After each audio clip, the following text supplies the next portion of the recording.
Have you gone to therapy? No. Because I can't talk to nobody about, I'm rather talk to my friends or talk to her. You know what I'm saying? I ain't finna go pay all this money to go talk to somebody that don't even know me.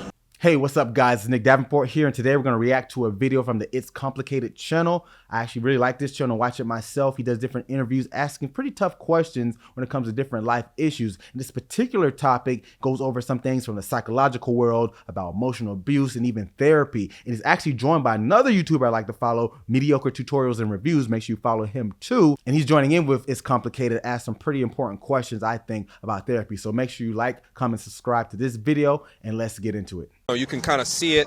The emotional abuse can go undiagnosed, and I think the undiagnosed and emotional abuse actually leads to a lot of people control alt deleting off the face of this earth, and it's unfortunate. But you guys say that kind of women do that more to men than men have physical abuse towards women more. So I guess why don't we talk more about the emotional abuse? So here he's talking about emotional abuse because a lot of times we talk about like domestic violence. The man typically is thought to be the assailant, and actually happens more frequently than you think on the other end of the spectrum. It just doesn't get talked about that much. It's usually thought of the man being the more violent person because men are typically bigger and stronger for the most part. So you never really hear about the physical violence done towards men from women. But that aside, he mentioned the emotional abuse, and that takes a toll too, because when you think about someone who has a long day or other life stressors and you pick things that you can know trigger them, the stats show that men are 4 to 5 times more likely to commit suicide. That's why he said control alt delete. That's a YouTube safe way of saying that. But basically this is a big deal because it's important no matter who does it. This is something that needs to be talked about. Women are more likely to attempt suicide, but men are way higher success rates when it comes to that. And it's simply because it's more violent acts that they're doing. They're using weapons such as guns or hanging themselves. So this has a much more finite end than maybe slitting wrist or taking prescription pills, overdosing. These can also be fatal, obviously, but they have a chance at least to be saved from that. But usually a gunshot wound, especially to like the head or something. And I know these are very deep topics, but these are things that a lot of men deal with. And you see it even when the family court system, such with child support, you see men who commit suicide because they can't deal with the fact that they're going through a system that doesn't really have their best interest. And this is something to talk about. These conversations need to be had. I know it's a lot of things going on in the media right now with women's rights, and that's fine. And I'm not saying they can't talk about that. That's their stance. But it's a very little to no conversation when it comes to the men's well-being. I'm not gonna lie. When I get mad, I say crazy shit and I say hurtful shit. So, cause I know that's gonna hurt you and it's gonna hurt y'all feelings. But that's just because I was hurt. So if you don't hurt me, then we ain't got nothing. Are you doing anything to actively work on the previous trauma in your life to be better in relationships? I'm trying, for real. I'm really trying to work on my attitude and work on myself. Have you gone to therapy? No. Cause I can't talk to nobody about, I'm rather talk to my friends or talk to her. You know what I'm saying? I ain't finna go pay all this money to go talk to somebody that don't even know me. I feel like it's a waste. So there's a lot to unpack with this part of the clip because there's a stigma on mental health in general, and I can even go further and talk about the stigma on mental health in the Black community. Now, elaborating on that, talk about how emotional abuse is damaging. This lady admits that she tries to strike nerves and she wants to push buttons, and that's very toxic behavior. I don't like using the term toxic, but that's a perfect case of toxicity because that means she's intentionally trying to do harm or damage. That's not right. Now, when Mediocre Tutorials asks, are you seeking any type of help? She says, yeah, I'm trying to work on myself, be better, and that's great. We should always be wanting to improve. But when he asked specifically, did she seek therapy or some kind of mental health services, not only did she refute it, she said, why would I even do that? I don't know these people. Why would I talk to someone who doesn't know me? Besides, I have friends. And there's multiple parts of that I didn't really like and doesn't sit well with me. Not because you can have your perception of therapy, but typically it's looked at as a talk session and all you do is vent about your darkest, innermost problems, trauma. And that definitely can be part of a therapy session. But honestly, if you've done therapy, and I've done therapy, it can be something simple as a conversation. It doesn't have to be dark. It could be just what happened to you going over a day, because it's not just about feeling better right then and there. It's a long-term process. Look at it like a personal trainer. You wouldn't just go to the gym, get your trainer, and the first day say, hey, I want 6-pack abs. I want to be able to squat 500 pounds, bench press 350, and look good. Granted, those are goals, but it takes a structured plan.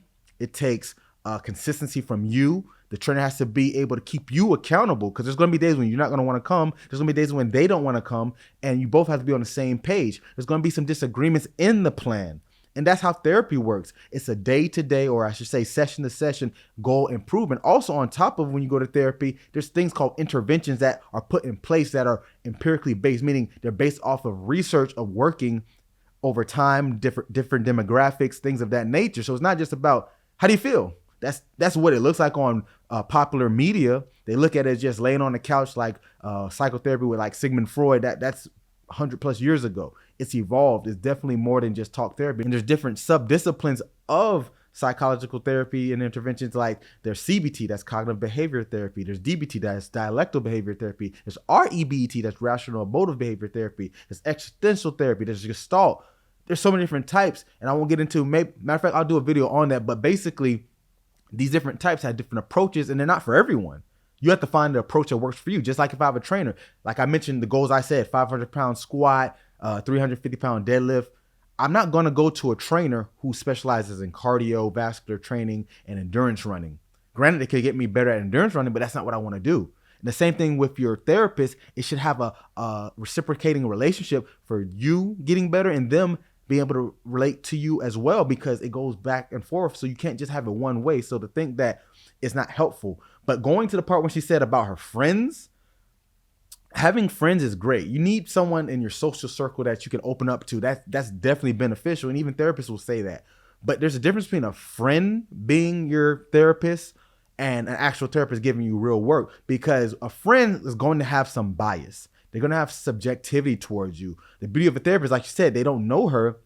That's a good thing, because you want as little bias as possible. Obviously, as you form a relationship, the therapist will grow to know you better, but their job is to be objective in what they hear and see from you. A friend could give you input that can actually be more damaging, because they're going to say, hey, you shouldn't do that because I think it's wrong. Versus, wait, what's the best outcome before I just give you my advice? There's a difference between therapy and advice. And a lot of people misconstrue the two terms. So this stigma of like not going to therapy just because it's for crazy people, or even just, I don't think that it's worth the time because these people don't know me, I can just talk to a friend, that can be very detrimental, especially for this young lady and anyone who sees this who thinks, what's the point? So yeah, that's something we got to get past. So I think that part of the benefit is to have a professional. So you could talk to your friends, and they can kind of enable your behavior, right? Like, both you guys, I know you said that you're not toxic. You said that you are toxic, but like, you know what I'm saying? If you do something toxic, and then you say, well, yeah, girl, keep doing it again, but it's toxic in nature. But a therapist, I be telling my friends the truth. Like, I'm the go-to person with my friends. I tell them the truth. Like, I ain't gonna lie. Me personally, I'm a cold-hearted person, and when I say cold-hearted, like, I don't too much go back and forth with no guy. I went through it one time with my child father. I'll never do it again. So if you don't treat me how, I'll walk the fuck out your life so quick.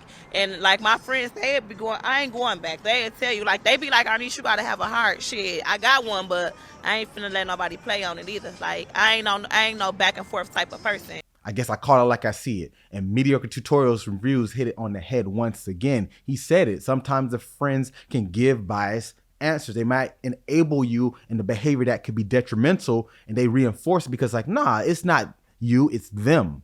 Sometimes it is you. See how she talked about how she deals with emotional stress and other issues in her life? That wasn't very beneficial. Like, we talk about different things that can help, and she's telling people, oh, I'm heartless. Being heartless is not necessarily a good thing to be. Yes, you need to be able to put your foot down, make boundaries, but at the same time, you can't just say, screw everybody, I don't care. That I don't care attitude doesn't get things done. It's not a healthy way to handle your problems. You have to assess them, see what's working, see what's not working, see where you fit in the problem, and then regroup, come back and see if it works. And if it does, continue that. If not, figure out a solution. This is coming back to the different interventions. For example, there's something in cognitive behavior therapy I've talked about on the channel before called the ABC method. It's when you analyze the activating event, the belief, and the consequence. So that's the A, activating event, B, belief, and C, consequence. Activating event, that means what took place. So she talked about going back and forth with the father of her children. That's what happened. He may have called her out or did something she didn't like. Now, the belief is, how did you interpret it? Because if he was just trying to give constructive criticism, but she took it as, don't tell me what to do, these are my kids, guess what? It's going to lead to the C consequence of, oh, I don't care what he says, I'm going to do me, screw this guy. And it's kind of sounding like that's what she did. But this technique is implemented in CBT, or cognitive behavior therapy, so it allows you to reframe your thoughts so you can step back and say, wait a minute, maybe it didn't really go down like I thought it did, and I can go about this better, because sometimes we get the wrong perception of what happens, and we take a step back and really look at it, we can make better decisions. That's just the tip of the iceberg when it comes to therapy. So that right there is just an example. But going back to how she handles things, if she's a friend like the previous woman on the other clip said, I confide in her. If that's who she's confiding in, this is no disrespect to her, but I don't think that's going to be very beneficial information and advice to help either of them move forward in their issues. So it kind of reinforces the idea of having friends that understand you can vent to is definitely needed, and it's great, but that's not therapy. All right, guys, thanks for tuning in. These clips were great. Once again, go check out It's Complicated as well as Mediocre Tutorial and Reviews. I love both of their channels. And also remember, like, comment, and subscribe to this video. Keep tuning in. We'll have some more reactions. I like doing these type of styles too. And thanks for letting me break it down. Get your mind right.